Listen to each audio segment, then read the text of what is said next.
we've seen over the last 1 week are a certain announcement coming in from the government to incentivize exports, the duty structure that has also been revisited.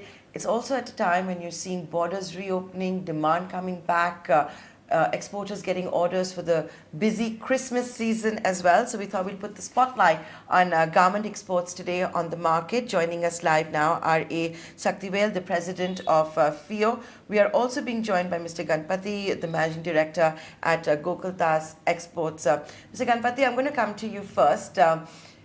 Exporters always track the US dollar index very closely for very obvious reasons. So as you start seeing demand come back, maybe orders are picking up, maybe many of you have also recovered from the cancellations that were seen in 2020, the US dollar's movement, the strengthening, that's certainly good news that's coming in. But are we competitive enough also as far as that forex exchange goes?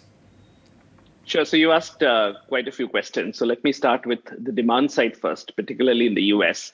If you look at the end user demand, that is people buying apparel in US stores as well as online, you'll see that for the first half of the calendar 2021, it's already exceeded 2019 levels. That's pre-COVID levels. So YTD June is higher, store sales are higher than 2019 levels, and online sales are substantially higher, almost 50+% higher than 2019 levels. So demand has gone up pretty significantly, way above pre-COVID levels. Automatically means that the large brands are in turn placing more orders on their global supply chain, and there is a surge that one could see in terms of demand. It's also coming off the back of a dip last year, but the surge seems to be very strong in the particularly from the US market, and Europe is also following suit. The rupee depreciating always helps this business, so I would not comment too much on it, as it has got its own trajectory. But the spends that US government is doing to revive the economy is certainly helping matters, as the global supply chain is seeing an uptick thanks to strong US demand.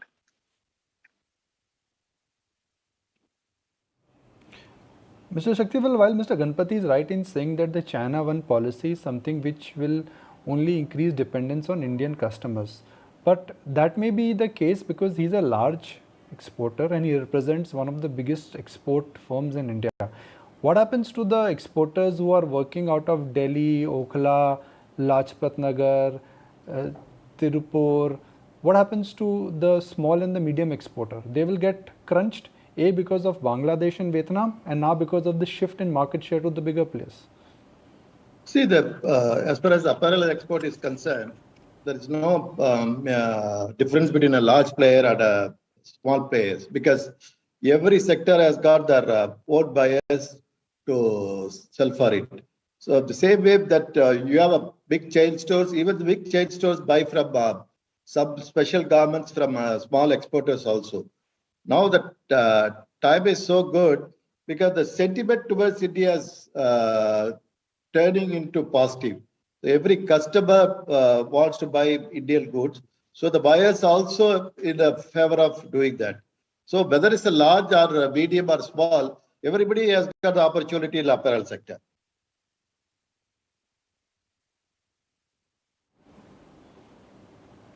Mr. Ganapathi, which category is seeing the maximum uptick? Is it I mean, I'm just trying to understand the broader categories here. Is it the men's wear, the women's wear? Is it WOP?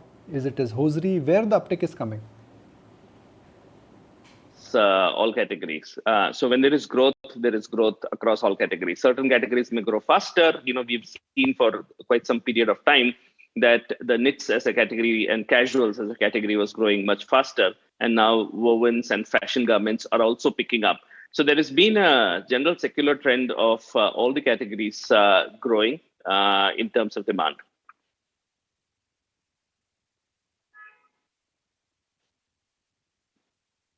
Mr. Sakthivel, as we understand, India's exports face a duty disadvantage of almost about 9.6% for exports versus the global competitors, which clearly gives them an edge. What can try and be done to try and increase India's share in the global market? See, actually, that's the biggest disadvantage we have against mainly that LDL country is supposed to call them as LDL country. It's not 6%. It is a sometimes 9.5% to 11.5% to Europe and Canada. So it's really hitting us. But what we are requested government is please go into FTA with the Europe and UK, because UK last week Honorable Commerce Ministers informed that they are in the fast track of doing the FTA with the UK. So same way they are doing the CEPA with the Australia and Canada. So these are the main markets. If they are able to achieve this FTA with them, then there is no difference of this 9% or 11% duty structure. Also, we are trying our level best to do the cost cutting to compete with the Bangladesh. As of now, that is the only way to, because 9% is a real big percentage, because we do work for 3 to 4% profit. But still, we are taking all the measure to do the cost cutting and try to match the price with our competitive countries.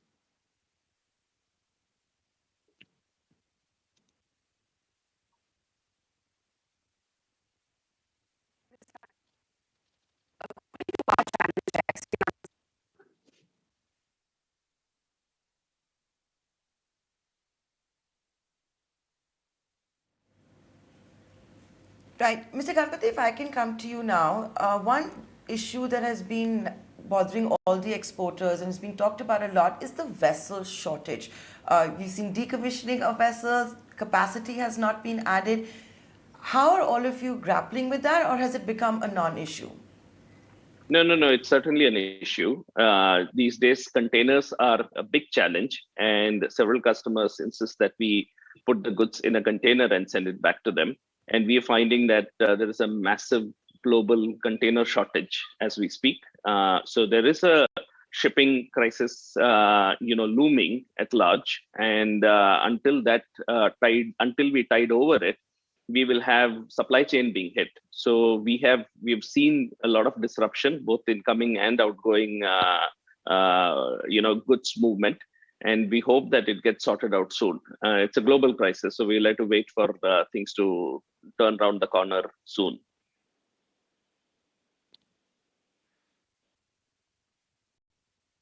Okay. We're hearing about demand coming back. Now, Mr. Sakthivel, we of course had certain announcements pertaining to exports, but it's also a week where you're seeing the strengthening of the US dollar. So in that sense, is India becoming more competitive versus its, let's say, an arch rival like Bangladesh? See, the government announcement is really helping the exporters. There is no doubt for apparel export. They announced the ROCCL. But earlier you mentioned as an incentive. Please note, it's not incentive. It is a refund of state levies and taxes. So same way they have announced road tap for other sector. This road tap is, of course, it's a little lesser than what we expected.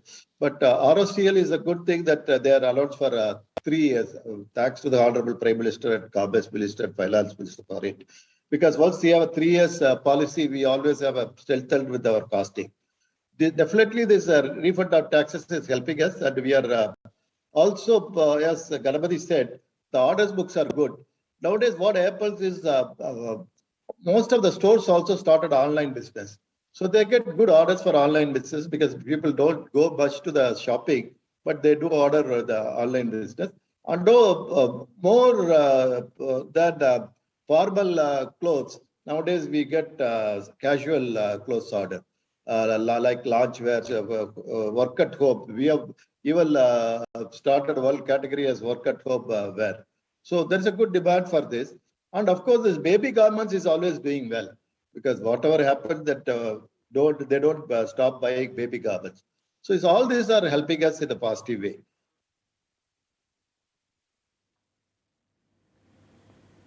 So there's a positive commentary that's coming in as far as garment exporters. The dollar's movement, of course, is also good news always as far as exports go when you see the rupee depreciate versus the dollar. With that, gentlemen, thank you so much for joining us live here on The Market.